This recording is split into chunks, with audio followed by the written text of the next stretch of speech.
Smeagol'un evine hoş geldiniz. Bu videodaki konumuz Galadriel'in Yüzük Kardeşliği grubuna Lothlorien ziyaretleri sırasında verdiği hediyeler. Grubumuz Lothlorien'de kaldığı günün sonrasında yola çıkmak üzereyken Galadriel Yüzük Kardeşliği grubunu bazı hediyelerle ödüllendiriyor. Onları maceralarında yardımcı olacak bu objelerle bir nevi, belki tabiri caizse kutsuyor diyelim. Genel olarak bakalım, ilk etapta hızlı bir giriş yapalım. 3 tane elf kayığı veriyor ki bunlar hafif ama sağlam. Yol boyunca ilerlemenin Anduin Nehri'nde çok rahat gitmelerini sağlayan kayıklar. Kayıklar içinde elf mahiyetiyle dokunmuş olan ipler var. Orta Dünya'da bulabileceğiniz en sağlam, en iyi işçiliğe sahip iplerden bahsediyoruz. Ayrıca grubumuzu başlıkları olan pelerinlerle ödüllendiriyor Galadriel. Nedir bunun özelliği? Gün ışığının o anki haline göre renk değiştiriyorlar. Kamuflaj için kullanılabilir, uğraşınız sırasında farklı yardımları olabilecek pelerinler. Yeşil yaprak tarzında bir tokası var ayrıca bu pelerinlerin. Hem güzel gözüküyorlar hem de son derece faydalılar. Daha sonra ne veriyor? Açlıklarını giderebilmeleri, yiyeceğe ihtiyaç duymasınlar diye lembas, bizim Türkçe'de yol azığı dediğimiz o elf ekmeği, elf yiyeceğinden veriyor. Ve bunu da Malorn ağacının yapraklarına sarıyorlar ki tazeliğini korusun, besin değerini kaybetmesin. Yüzük Kardeşliği grubuna full bakım yapıyorlar. Son derece özen gösterilmiş güzel hediyeler veriyorlar. Başka bir de üyelere tek tek verilen hediyeler var. İsterseniz bir de onlara bakalım, kimler neler almış, onlara biraz değinelim isterim.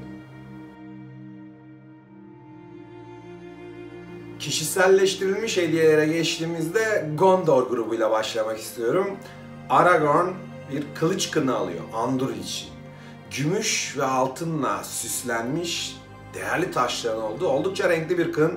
Üzerinde elf rünleriyle Andúril yazıyor ve Andúril'in hikayesi anlatılıyor kında.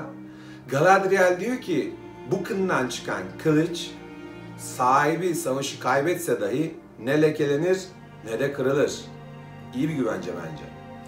Aragorn ikinci bir hediye daha alıyor bu arada. Elessar'ı veriyor Galadriel ona. Westron, yani ortak dilde elf taşı olarak bildiğimiz hediye bu. Aynı zamanda Eärendil'in taşı da deniyor. Bu taş taşıyan kişiye iyileştirme gücü veriyor rivayet o ki. Aynı zamanda bir ağaç yaprağı kadar yeşil. Aynı zamanda içine güneş ışığı hapsedilmiş kadar da parlak bir taştan bahsediyoruz. Noldor hüneriyle mükemmelleştirilmiş durumda. Minas Tirith'te Aragorn'a Kral Elessar adını takmasını o halkın neden olan taşta Elessar. Hemen buradan Boromir'e geçiyoruz. Boromir bütün hikayedeki talihsizliğini burada da yaşıyor ve sadece bir altın kemer hediye alıyor. Bu altın kemer Yüzük Kardeşliği'nin kırılması, bozulması anında Boromir öldüğünde kayığa konarken belinde oldukça parlak. Faramir kendisini Anduin Nehri'nde görüp bulduğu sırada fark etmediği tek detay işin ilginç tarafı. Frodo sorduğunda kemeri görüp görmediğini, Faramir hiçbir fikir sahip değil o konuda. İlginç bir detay. Bakalım diğer karakterler ne hediyeler almış? Tabii ki şair grubu da hediye yağmurundan kendine düşen payı alıyor. Merry ve Pippin birer gümüş kemer alıyorlar. Kemerlerin tokası altın çiçeği şeklinde desenli. Bence bu iki hobbiti düşündüğümüz vakit bu hediye oldukça değerli. Samwise Gamgee Galadriel'in kendi meyve bahçesinden aldığı bir avuç toprağı bir kutuda hediye olarak alıyor. Ve bu kutu toprağın içinde de bir tane tohum var. Gümüş kabuklu, tek çekirdekli bir meyve tohumu bu. görev bitip de şaire geri döndüğünde bahçesine ekmesi için veriyor Galadriel.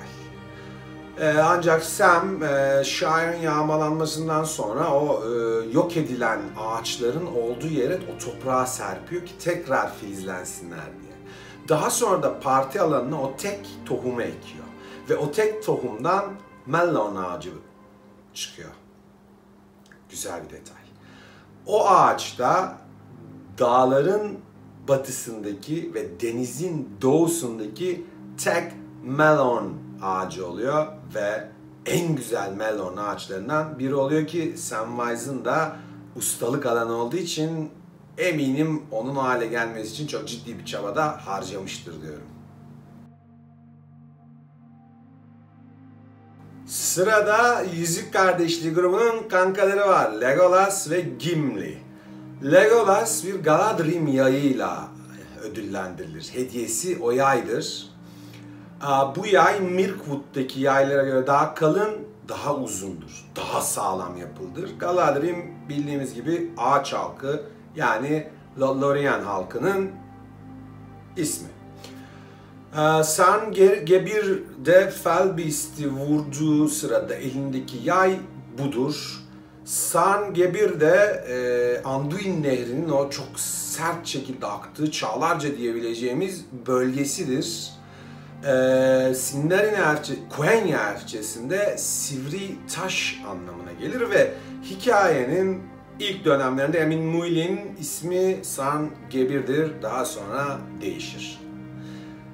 Gimli biraz daha renkli bir hikaye. Niye? Galadriel'in saç telini ister. Hiç. Ama belki talep etmeme. Yok. Adını söylememe izin verilirse, nasıl yıldızlar madenlerdeki kıymetli taşlardan daha üstünse, dünyanın tüm altınlarından öylesine daha üstün tek bir saçınız olabilir bu. Böyle bir armağan talep etmiyorum. Fakat arzumu söylememi siz buyurmuştunuz.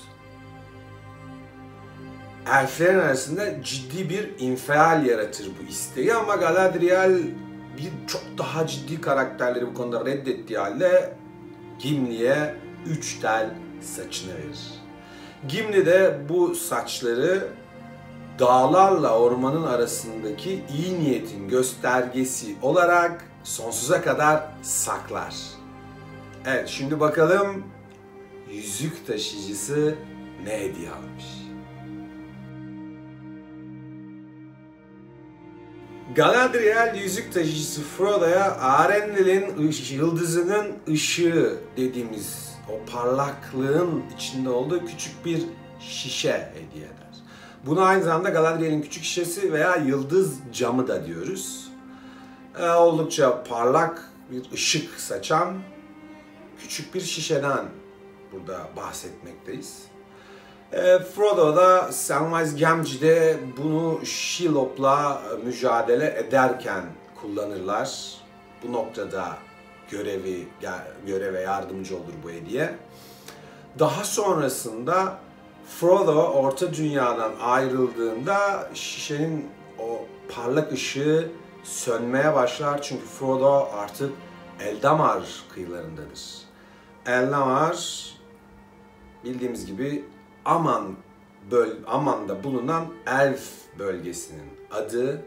Aynı zamanda da Sindarin Elfçesinde elflerin evi anlamına geliyor bu kelime. Evet, genel olarak Galadriel'in hediyeleri bunlar. Güzel detaylar, ilginç detaylar. Yine Tolkien'in o hayal gücünün, o muhteşem dünyasının ortaya çıkarttığı bazı şeyleri öğrendik. Bazı detayların üzerinde konuştuk. Bir videomuzun da sonuna geldik. Smeagol'ın evinden hepinize güle güle derken hatırlatmak fayda buluyorum. Lütfen kanalıma üye olun, videolarımı beğenin. Bir sonraki videoda görüşmek üzere. Hoşça kalın, kendinize iyi bakın.